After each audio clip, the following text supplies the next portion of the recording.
The Second Battle of Newbury was a battle of the English Civil War fought on the 27th of October 1644, in Speen, adjoining Newbury in Berkshire. The battle was fought close to the site of the First Battle of Newbury, which took place in late September the previous year. The combined armies of Parliament inflicted a tactical defeat on the Royalists, but failed to gain any strategic advantage. Background: in the early months of 1644, the Parliamentarians had won victories at Cheriton in the south of England and Nantwich in the northwest. Also, they had secured the allegiance of the Scottish Covenanters, who sent an army into the northeast. These developments both distracted the Royalists and weakened the forces around Oxford, King Charles's wartime capital. Early in June, the Parliamentarian armies of the Earl of Essex and Sir William Waller threatened to surround Oxford. King Charles made a night march to escape to Worcester. He was still in danger, but on the 6th of June, Essex and Waller conferred at Stow on the Wold and fatally decided to divide their armies. While Waller continued to shadow the king, Essex marched into the West Country to relieve Lyme Regis, which was under siege, and then to subdue Devon and Cornwall.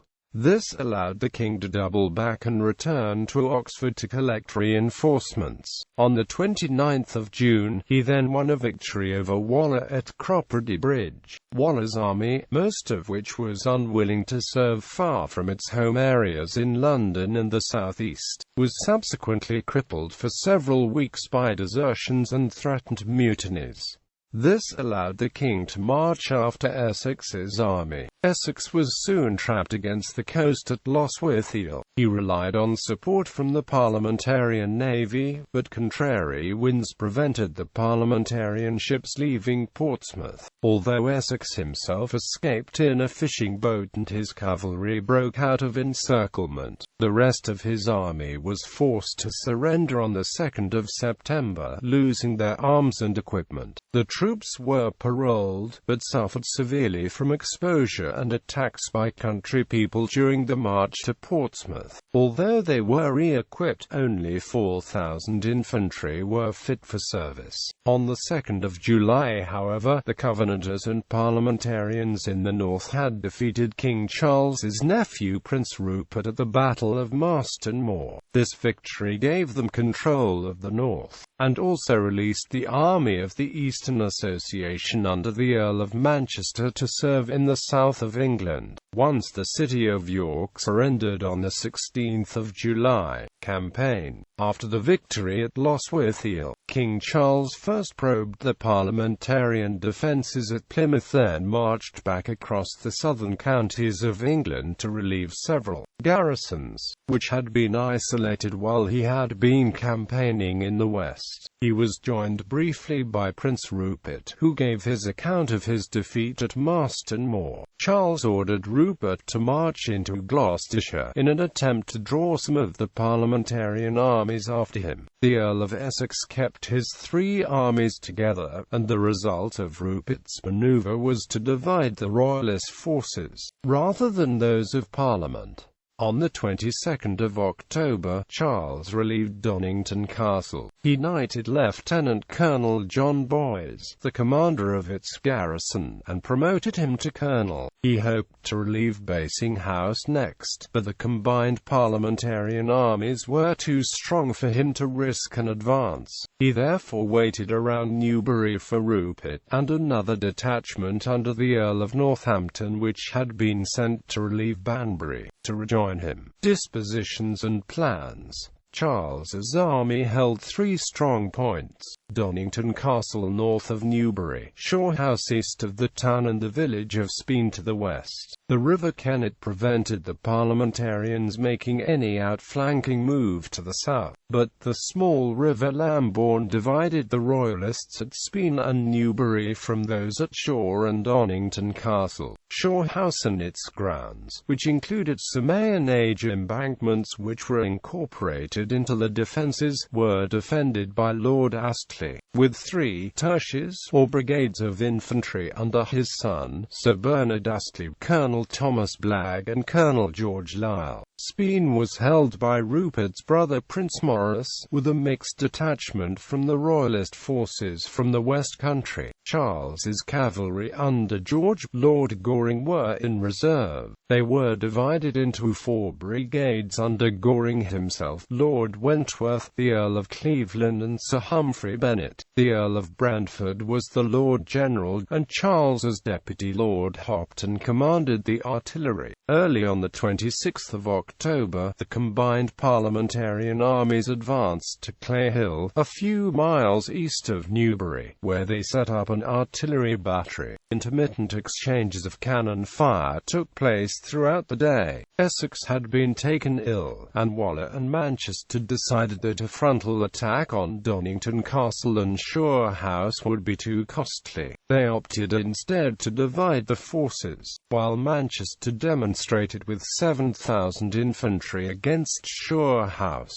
Waller took 12,000 men on a long march of 13 miles around the Royalist position to fall on Speen from the west. It was intended that on hearing the opening cannonade from Waller's guns, Manchester would then put in a full-scale attack on Shore House. Battle. Waller set off late on the 26th of October and camped overnight far to the north. His force broke camp and resumed its outflanking move on the 27th of October, while Manchester launched a diversionary attack on Shore House.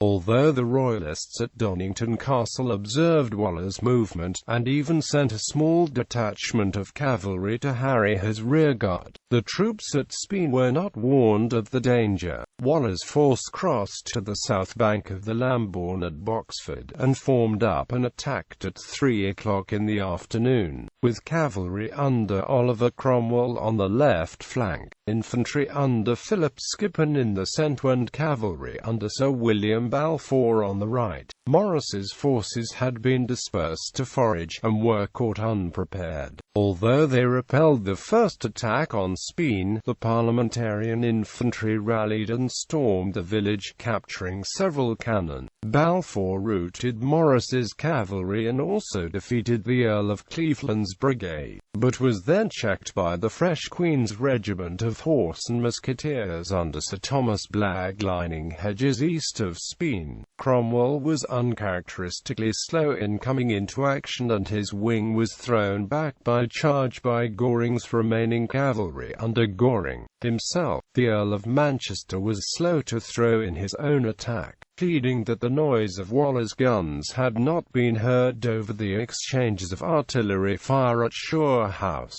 Just before dark, he made a determined attack on Shore House, but was beaten back. Casualties in the day's fighting were heavy, but roughly even on both sides. Aftermath. The Royalists had held off the parliamentarian forces, but Charles knew his army was not up to another day's fighting. He was outnumbered, and with the loss of Speen, his forces were vulnerable to another attack the next morning. He hastily retreated to the north, leaving his wounded and most of his guns and baggage in Donnington Castle. Much of the Royalist army withdrew over a bridge over the Lambourne, which was an obvious line of retreat, but no parliamentarian troops blocked the path, and the Royalists were free to withdraw. The following day, the parliamentarian commanders held a council of war at Speen. Cromwell, Balfour and Sir Arthur Heselrigg eventually were allowed to take cavalry in pursuit of the King's army, but soon found that the Royalists had already crossed the River Thames at Wallingford and had reached the safety of the neighbourhood of Oxford. The parliamentarians called off the pursuit and instead made a hasty attack on Donnington Castle, which was defeated with heavy casualties. By the 1st of November, Charles had been reinforced by Rupert, Northampton and other forces to a strength of 15,000 men, and was able to relieve Donnington Castle again on the 9th of November. The parliamentarians declined to contest the second relief of Donnington, and the Royalists found on the 19th of November that they had also raised the siege of Basing House.